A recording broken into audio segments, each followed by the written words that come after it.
Ada teknik yang sangat efektif dan saya pakai ini sejak anak-anak kecil. Namanya teguran 1 menit. Negur perilaku, Bu, nggak usah lama-lama. 1 menit saja. Itu pun dibagi. Setengah menit tegur perilaku yang keliru, setengah menit puji perilaku anak sebagai perilaku yang baik. Nah loh, kita biasanya gimana sama anak? Kamu ini ya pulang terlambat ya, bunda minta kamu jangan lagi terlambat ya. Dengar, sekali lagi bunda bilang kamu jangan lagi terlambat, udah sekali lagi udah setengah jam. Sekali berkali-kali. Itu nanti memori di otak anak akan terekam sehingga anak ya dapat label. Sebetulnya dia cerdas, tapi kita bilang selalu kamu ya pemalas, jadi pemalas betul. Nah, terekam di kepala. Walaupun hari ini ibu tidak bilangin lagi dia pemalas, tapi sudah terekam. Dia jalan terus. Rekaman di otak jalan terus lewat sistem saraf. Kalimat itu kita sampaikan pada anak usia 3 tahun, apalagi. Itu lagi golden period itu. Perkembangan otak dia nangkepnya. Kata ibunya, saya udah nggak pernah bilangin dia pemalas, kenapa dia pemalas? Rupanya omongan kita yang pertama itu sangat membekas. Itulah makanya kita minta yang ada ya, yang kita lakukan 4 tadi. Maafkan diri, ya, minta ampun, maafkan anak itu, dan juga kita minta maaf. 3 bisa, 1 agak berat. Tapi daripada anak kita memorinya tidak terhapus, ya, bahaya. Bisa hilang Bu Aisyah memori yang lalu? Enggak. Tapi bisa menipis. Paling anak kita jadinya gini, oh, dulu ibu saya bilangin saya pemalas karena belum kerumil. Jadi dia tahu. Oh, setelah dia belajar jadi baik. Itu menjadi pembelajaran. Tidak bakal hilang. Semua memori gak bakal hilang, Bu. Ibu pernah hilang gak memori ibu-ibu? Maaf, satu ketika pernah, maaf, zaman dulu kan, dicubit ibunya. Masih ingat, Bu? Gak bisa hilang kan? Tapi ibu mau memaafkan kan? Karena ibu tahu, oh saya maafkan ibuku. Kenapa? Kolonial. Ya. Pernah di damprat orang tua? Pernah dimarahin orang tua? Pulang terlambat dimarahin? Itu saya ingat terus itu. Tapi saya memaafkan. Kenapa? Oh, karena kita belajar. Oh, jadi pelajaran supaya nanti kita ke anak tidak lagi pakai cara itu. Itu jadi pembelajaran. Makanya semua memori nggak hilang, tetapi kita maafkan. Bu Aisyah, sebetulnya saya sudah memaafkan, tapi tidak bisa melupakan. Memang karena memori. Kalau ibu mau lupa ya peristiwa-peristiwa yang negatif, maka ibu akan lupa semuanya, termasuk lupa nama suami. Mau ibu? Mau? Mau begitu? Makanya memori tetap ada. Yang penting kita minta maaf, maafkan diri dulu. Kenapa? Kita pernah lakukan hilaf juga. Kenapa? Belum belajar. Ya, belum belajar. Ya, maafkan diri, minta ampun sama Allah, maafkan anak kita, dan kita minta maaf sama anak. Ya, nah ini gimana pakainya Bu Aisyah? Saya dulu waktu anak-anak masih kecil, sengaja di ruang tengah rumah saya pasang jam besar. Suatu ketika Lanang anak saya yang pertama, bayangkan umur 5 tahun dia pulang terlambat. Gara-gara main di warnet. Zaman dulu kan belum ada di rumah kan. 5 tahun loh, TK. Ya, oke. Dia datang. Assalamualaikum, waalaikumsalam. Lanang, tetap harus senyum ya, walaupun gemes kan. Nah, makanya pas saya udah tahu dia di pinggir di pagar itu udah tarik nafas. Astagfirullahaladzim, astagfirullahaladzim.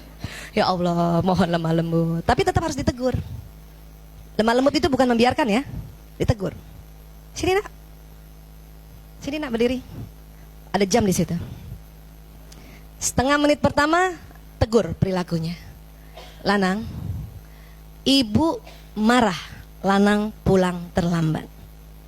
Ibu boleh tegur dan sampaikan pesan ibu. Kalimatnya, ibu marah. Yang marah siapa? Ibu.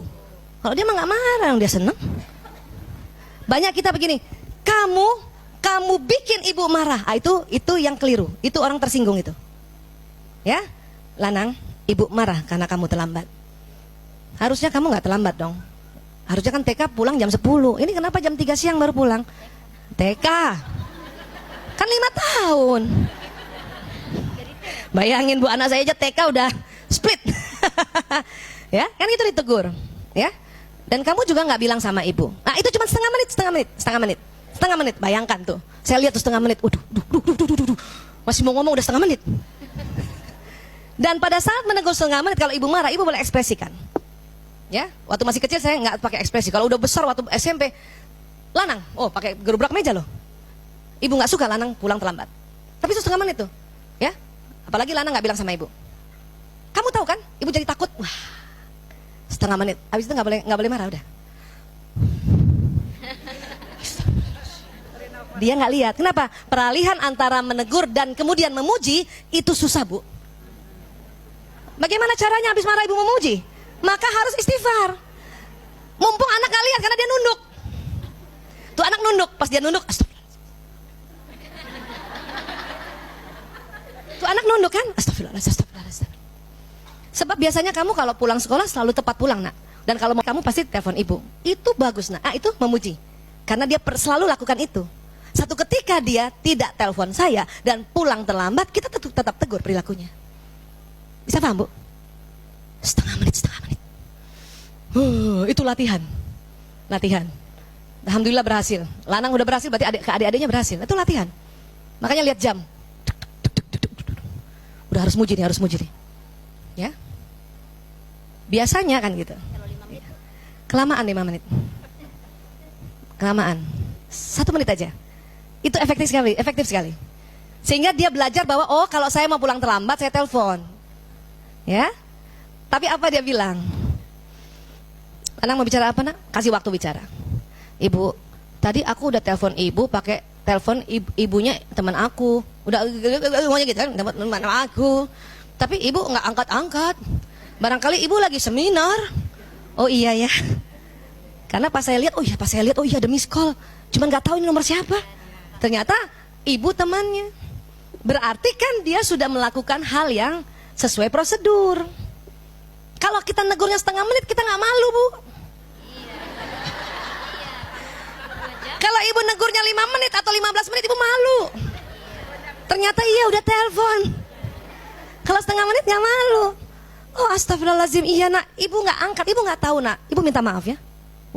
Langsung begitu, iya Bu. Jadi dia harus tahu hargai pribadi anak ini tetap positif. Karena dia biasanya nelpon. Tapi kenapa pada saat itu menurut saya tidak telepon, padahal sudah telepon. Kasihan kan? Coba kalau nggak dikasih 1 menit ini. Lanang, kenapa kamu terlambat? Selalu terlambat, bikin ibu marah aja. Kamu seperti bapak kamu aja ya. Wih, merembet bawa-bawa bapaknya. Itu bahayanya kalau merepet. Belum lagi selesai. Kayak bapak kamu aja. Memang dasar orang Jogja selalu terlambat. Wih. Kenapa bawa-bawa Jogja? Sempat anak saya belum pakai teknik ini ya. Anak saya bilang masih kecil tuh ya, belum pakai teknik ini. Ibu, kalau aku terlambat, ibu marah, aku terima. Tapi kalau bapakku orang Jogja, itu salah ibu. Kenapa pilih orang Jogja? Itulah kalau kita menegur tentang kekhilafan anak, tidak dibatasi waktunya, merepet kemana-mana. Nanti bawa-bawa kakeknya lagi nanti. Seperti bapakmu aja, memang zaman dulu kakeknya itu nggak perlu semua. Itulah kalau dari kecil tinggalnya di Tanjung Priuk. Kenapa bawa Tanjung Priuk? Paham ya Bu? Makanya kenapa harus dibatasi. Dan anak tersentuh. Kan kita sudah sepakat maunya tersentuh bukan tersinggung kan? Kita sudah sepakat dari awal kan? Susah amat ya Bu Aisyah? Emang. Supaya masuk surga. Bu, susah Bu, hadiahnya surga. Kalau gampang, hadiahnya rice cooker. Panci, voucher. Ini tuh susah memang, butuh ikhtiar yang luar biasa karena hadiahnya surga. Ya Bu, mau surga apa rice cooker? Yang udah punya rice cooker surga dong. Ya Bu, ya ini teguran 1 menit, setengah menit apa dulu Bu? Tegur perilakunya setengah menit. Setelah itu setengah menit apa? Puji perilaku yang sebelumnya dia sudah lakukan. Buat anak, enggak, buat siapa aja. Tadi Mas Rudi siapa Mas Rudi? Saya tegur juga di mobil. Biasanya kalau dia acara Islam itu indah, dia bawa apa namanya kamera vlog ya, karena sudah ada channelnya yayasan kami. Saya tegur, kamu kenapa nggak pakai tadi nggak begini? Kenapa kamu nggak di charge? Oh itu lihat dia jauh setengah menit itu, ya. Kamu kok kayak gitu sih? Saya kecewa kamu nggak pakai kamera vlog. Setengah menitnya adalah, ya, kamu kan selama ini selalu, ya, setiap acara kamu langsung buka vlog, udah bagus sekali itu. Setengah menit lagi ini. Paham ya Bu?